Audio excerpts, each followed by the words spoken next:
We talk about lateral shift for the refraction from the rectangular glass slab. Now, refraction from the rectangular glass slab you have studied many a times. Okay, this is the rectangular glass slab and this is the ray of incidence. This is normal drawn at a point of incidence. Now, if this glass slab would have absent, then this ray would have travelled in this particular direction. Because of the presence of this glass slab, there is a refraction. It goes from rarer to denser. It bends towards the normal. Okay. So this is angle of incidence I1 and this is angle of refraction R1. Okay. Now on this surface, this becomes the angle of incidence. Okay. And then it goes from, rather the ray of light goes from rarer medium to denser medium, denser to rarer, then it goes away from the normal. So this is angle of refraction. Okay. For this surface, I2 is the angle of incidence and R2 is the angle of refraction, which are shown this way. Okay. Now, if these two media are same, that is air medium only, okay, then this emergent ray which is coming out of the glass slab and the original ray which would have travelled in this particular direction becomes parallel to each other, provided both the sides there must be same medium. Okay, then if you draw the perpendicular from this ray, okay, then this ray means the ray which is coming out. Okay, you just draw a perpendicular from the ray which is coming out. Okay, then this is called the lateral shift or the perpendicular distance between the emergent ray. Try to understand perpendicular distance between emergent ray and the original direction of the ray. This perpendicular distance is called the lateral shift. Okay. So we can say that there is as such no deviation of incident ray, but it just experiences the lateral shift as compared to the incident ray. Okay, so the incident ray, we can say this would have travelled in this particular direction if this medium would not be present, but it is shifting laterally, it is shifted this much, okay, because of the presence of this glass slab. Okay, now we talk about the real depth and apparent depth. Try to understand this figure. Okay, you have say one swimming pool or a pond, okay, and something is lying somewhere here at the bottom. Okay, here it is there, the object is somewhere here and you are here to observe that object. Now try to understand the rays which are coming out of this object. One ray is taken in this direction and this ray is going from denser medium to rarer medium, so it goes away from the normal. The another ray is taken in this direction, then also it goes away from the normal. Now if both the rays are extended in backward direction, then they will meet somewhere here at this point O prime, okay, at this point O prime, and they will form the virtual image of this object here at O prime, and you will be able to see this object not here at this point but somewhere here, which is a virtual image of this object O. Okay, so object is slightly raised up, we can say. Okay, if the object is seen by the person perpendicularly, somewhere here the observer is, then these rays would have gone in this direction, the ray would have gone in this direction, denser to rarer. If they are extended in backward direction, then they will meet somewhere here, which is shown here in this figure. Okay, at this point, then this object will be seen somewhere here. Instead of O, it is seen at O prime. So the object again is slightly raised up. Okay, this is called the virtual height. Okay, virtual height is hi and real height is say h or ho, that is height of object, actual height of object. So here the relation is that the hi upon ho, hi upon ho is equal to refractive index of the medium where the observer is. Okay, an observer upon an object, it is refractive index of the medium in which the object is. So hi upon ho, that is virtual height upon original height, is equal to refractive index of observer, an observer upon an object. So where the observer is, that you have to identify. Observer is in say air medium, then we can say refractive index of air we have to put here in the numerator. And if this is a say water medium, okay, so object is in water, so you have to put the refractive index of water in the denominator. So you will easily find the imaginary height or virtual height, or how much the object is raised up from the bottom. Okay, that you can find if you know the height of object or actual height of object. Okay, very easy to understand. Okay, there is no need of derivation, just we have to take this formula. Okay, this is a different way of writing, that is apparent depth. Again, hi upon ho, that is real depth, hi upon ho is equal to, we have to remember this way only, an observer upon an object. So you can easily calculate the different MCQ and numerical with the help of this particular equation. Okay. Now we talk about the early sunrise, okay, and delayed sunset. Okay. Actual sunrise is the actual crossing of the sun, that of horizon. Try to understand. What is actual sunrise? This is the horizon. If the sun is below the horizon, you can't see it.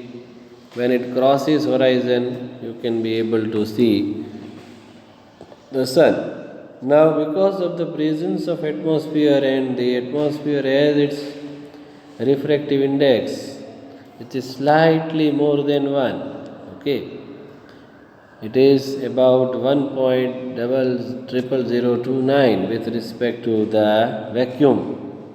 Okay, what will happen when the sun is below the horizon, somewhere here, the rays are entering in the atmosphere and they will be refracted, and if they are extended in backward direction this way, and these rays are also going in this particular direction, so they will form the image of the sun somewhere here, which is the apparent image, or we can say virtual image, and the sun is visible above the horizon in spite of its presence is below the horizon.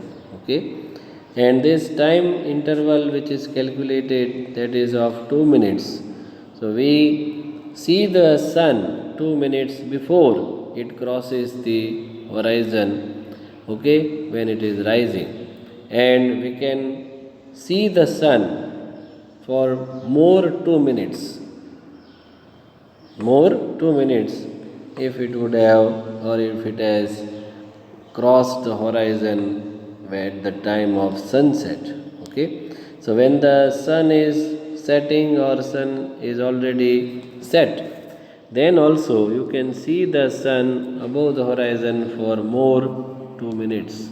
And if it has not crossed the horizon, it has not come up, it has not come up when it is rising, say it is below the horizon, then also it can be seen above the horizon before the actual crossing of the sun, that of the horizon. Okay, so 2 minutes early you can see the sun, and when it is setting you can see the sun for more 2 minutes. Okay, so the day because of this becomes longer by 4 minutes. Okay, now there is a topic of total internal reflection. Okay, whenever the light, as you know, travels from the optically denser medium to the rarer medium, what happens? At the interface, it is partially reflected back in the same medium and partially or partly refracted to the second medium. So some light is getting reflected in the same medium. This is reflection, which is known as internal reflection. Now we talk about here TIR, total internal reflection. First of all, we understand the internal reflection. Say for example, you have this object which is lying here, which is a source of light. This ray of light goes out of the medium without any refraction because it is incident at a zero incident angle, or we can say this incident ray is making angle of incidence which is equal to 0 with the normal drawn at this point of incidence. Now try to understand this ray, that is AO1 ray. At this O1 point, some light is getting reflected in this path, that is OC path, and the remaining light goes out of the transparent medium, that is a refracted ray. So this is your reflected ray in the same medium, and this is the refracted ray. So there are two rays. This is reflected ray, that is partially reflected ray, and this is the rest of the light which is refracted. Now, as you increase the angle of incidence, go on increasing, then angle of refraction will also increase. From R it becomes R prime, which is more than R. This is your reflected ray. Then at a particular angle of incidence, that is say IC, okay, what happens? This R prime becomes 90 degree, or we can say the refracted ray which is as such going out of this particular denser medium. Now it will not go out, but it will remain on the surface and it becomes parallel to the surface. This angle of incidence IC, for which the refracted ray becomes parallel to the surface, then this angle of incidence is known as critical angle IC. It is denoted by IC. Okay, so try to understand this figure. Now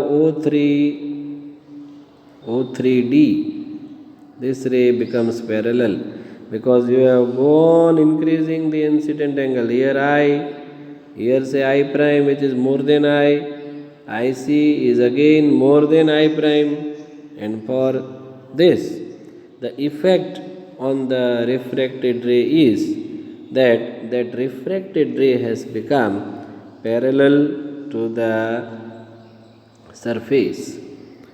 Now if you slightly increase the incident angle, say now your incident angle is I, which is more than IC.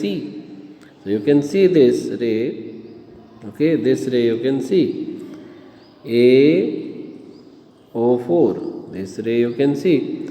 This angle I is more than this angle IC, that is more than critical angle.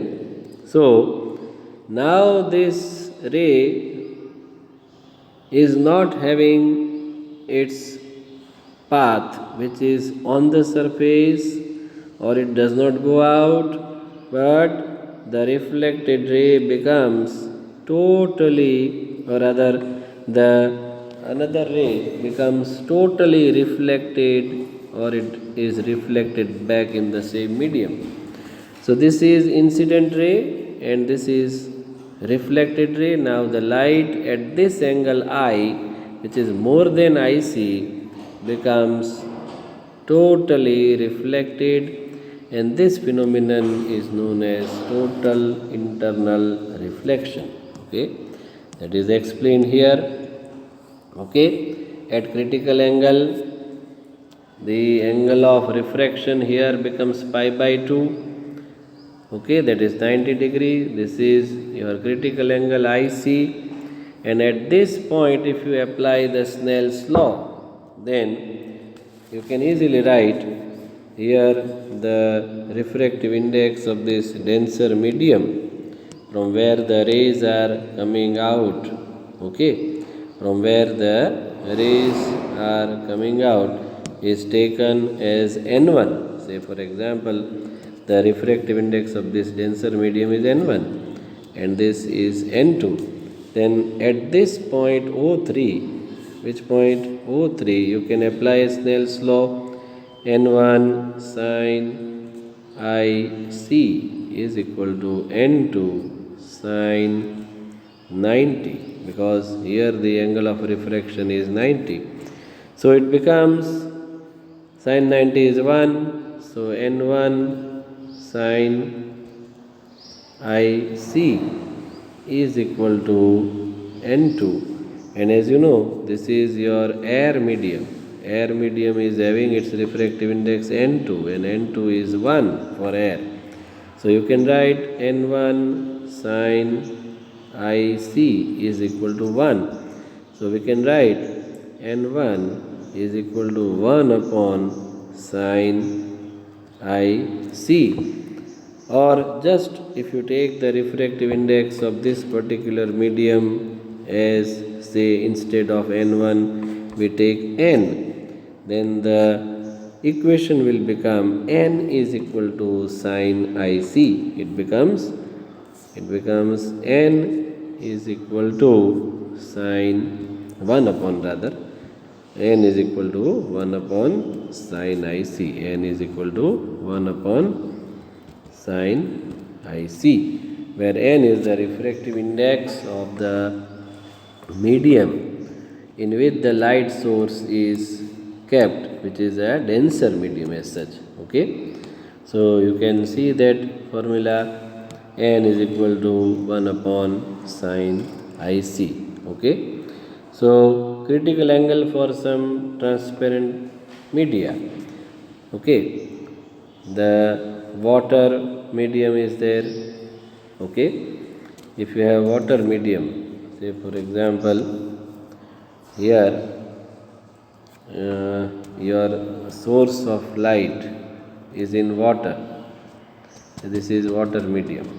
Okay, and source of light is somewhere here, and light rays are going from water to air. Okay, so water to air, or water air interface, we can say water air interface. Then the critical angle will be 48.75. If there is a crown glass, instead of water you keep crown glass, then that becomes 41.14, as its refractive index is 1.52. And for diamond, which is having highest refractive index, is having its critical angle about 24.41 degree. Okay, you can verify this with the help of this equation. N is equal to 1 upon sin IC. So you can take sin IC as a subject of formula. So sin IC is equal to 1 upon N. So instead of N, if you write 2.42, then we can say sin IC is equal to 1 upon 2.42, and by calculating it you can get some value which you should see in the natural sine table, or that value you should find in the natural sine table, and corresponding angle will be the critical angle, and it is about 24.41 degree. Okay, thank you very much. Watch this video 2-3 times and make necessary notes in your notebook. Okay, thank you very much.